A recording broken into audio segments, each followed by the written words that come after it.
Henyo Master Joey De Leon, mga kaparokya, tila hindi po nakapigilan magbigay ng reaksyon sa ginawa nga po mga kaparokya ng kapatid ng ating Pangulo na si Bongbong Marcos na si Amy Marcos. Bakit kanyo mga kaparokya? Tila nagbigay ito ng patama or tila pinatamaan nito ang senadora. Kung saan ayon dito mga kaparokya, hindi porket kadugo mo, kakampi mo na. So yan po mga kaparokya ang tila pahaging or patama nga po ni Henyo Master sa ginawa po mga kaparokya ni Senador Amy Marcos. Pero bago natin talakayin yan mga kaparokya, kung bago lang po kayo sa aking channel at kung gusto niyo po ng ganitong klaseng content, ay makikiusap po ako sa inyo mga kaparokya na pakisubscribe ang aking YouTube channel. Paki-like and share nyo na rin at sa gayon ay mas dumami po makapanood sa mga ina-upload po natin video araw-araw. Maraming salamat po sa inyo mga kaparokya at sobrang na-appreciate ko po kayo. By the way, ako nga po pala si Mervin, the man behind Kaparokya TV.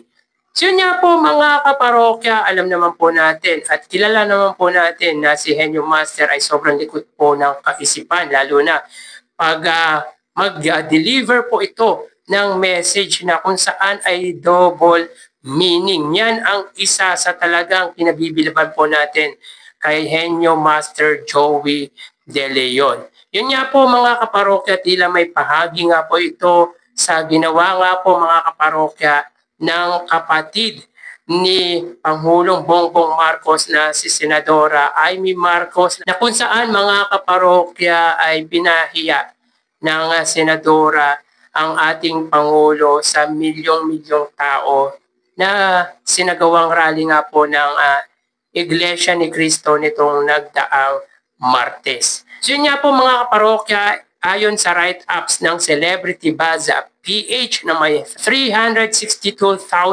followers, ayon dito or ayon kay Joey De Leon, marami raw Pilipino ang nagiging epokrito, maging sariling kadugo pa. Handa kang siraan para lamang magmukhang mabuti sa harap ng ibang tao. Para sa kanya minsan mas mapagkakatiwalaan pa ang hindi mo kaano-ano. I agree with that mga kaparokya dahil madalas ang mga kamag-anak pa po natin ang siyang naninira sa pagkatao natin. Marami po tayong nakakasalamuhang ganyan. Lalo na po mga kaparokya yung ginawa nga po ni Senadora Amy Marcos sa kanyang kapatid. Ang mahirap pa nito mga kaparokya ay sarili mong kadugo at kasama mo ng mahabang panahon pero sisiraan mo sa milyong-milyong tao. Yon ang pinakamasakit at sa palagay ko hindi katanggap-tanggap yun. Maybe si Pangulong Bongbong Marcos matatanggap niya yon pero hindi sa ngayon. Dahil ngayon ay medyo masakit pa ito pero darating naman po ang time na maghihilom naman po ang sugat na ginawa nga po ni Senador Amy Marcos against nga po sa ating Pangulo. Pero ang ginawang ito ni Senadora Amy Marcos ay magre-reflect po sa kanyang pagkatao. Sino pa ba ang magtitiwala dito mga kaparokya? Dahil kung nagawa niya ito sa kanyang kapatid, how much more pa po sa ating mga ordinaryong tao. Of course mga kaparokya, may tendency maapektuhan ang political career ni Senador Amy Marcos dahil sa ginawa nito sa ating Pangulong Bongbong Marcos. Ano bang nagawa ng kanyang kapatid para siraan ito?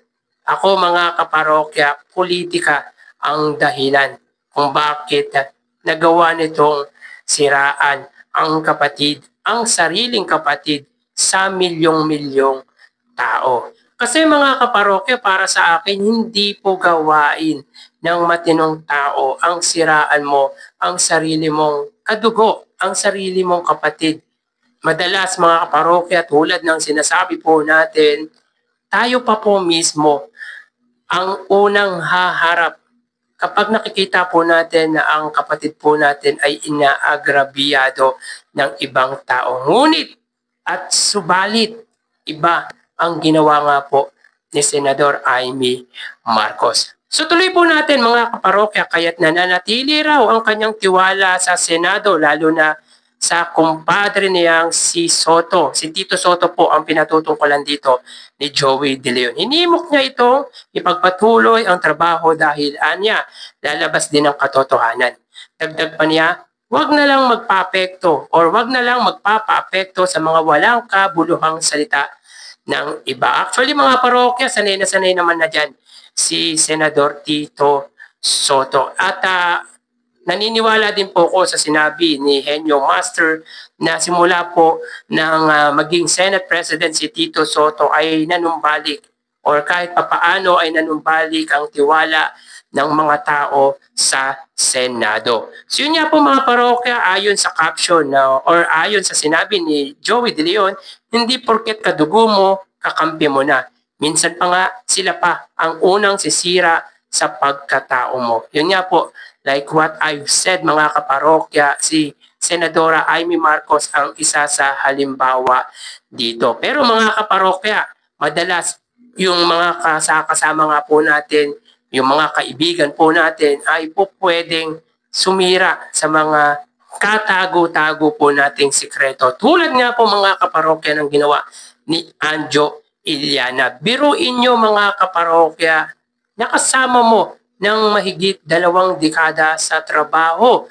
Ngunit ito ang igaganti. Lahat ng sikretong napag-usapan nyo nung time na okay pa kayo ay unti-unti nitong nilabas. Hindi po ito nalalayo mga kaparokya sa ginawa nga po ni Senador Amy Marcos. Kaya ang pinaka-the best way na gawin po natin ay medyo limitahin natin ang tiwala kahit pasabihin natin na kaibigan or matagal na po nating kakilala ito. Kung hanggat maaari mga kaparokya, yung sikretong pinakatatago mo ay i-keep mo na lang po habang buhay. Though, ilan lang naman po ang Anjo Iliana. Subalit, naging warning din po yung ginawa ni Anjo Iliana para mas isipin natin ang sarili nating kapakanan.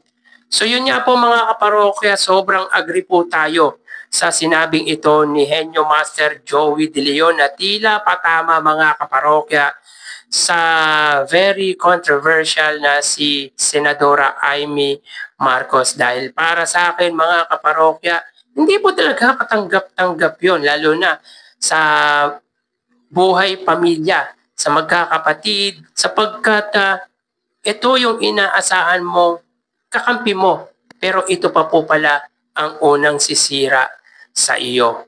Minsan mga kaparokya or madalas, hindi po maganda ang epektong nagagawa ng politika dito sa ating bansa. Meron nga po tayong kaibigan mga kaparokya na matagal. Of course, iba po ang paniniwala natin sa paniniwala nito. Pero nung time na nakausap po natin mga kaparokya, ay tila hindi po maganda ang sinabi sa atin. Hindi na po natin papangalanan mga kaparokya. Kumbaga, nagbigay lang po tayo ng example na naka-encounter na nga po tayo ng ganyang senaryo na pagdating sa politika ay nag-iiba po ang pag-uugali ng tao. Kaya ako mga kaparokya, mas minabuti ko na lang itago yung mga sikreto or yung mga problema ko. Kasi mga kaparokya, alam ko sa sarili ko, in the end, ako pa rin po ang makakaresolba ng sarili kong problema. Ako pa rin po ang makakatulong para masolusyonan ang bawat problema. So kayo mga kaparokya, anong masasabi nyo sa sinabing ito ni Henyo Master Joey De Leon? Paki-comment naman po mga kaparokya ang opinion nyo patungkol nga po dito. So hanggang dito na lang po tayo mga kaparokya. Magsiingat po tayo palagi. Thank you and God bless.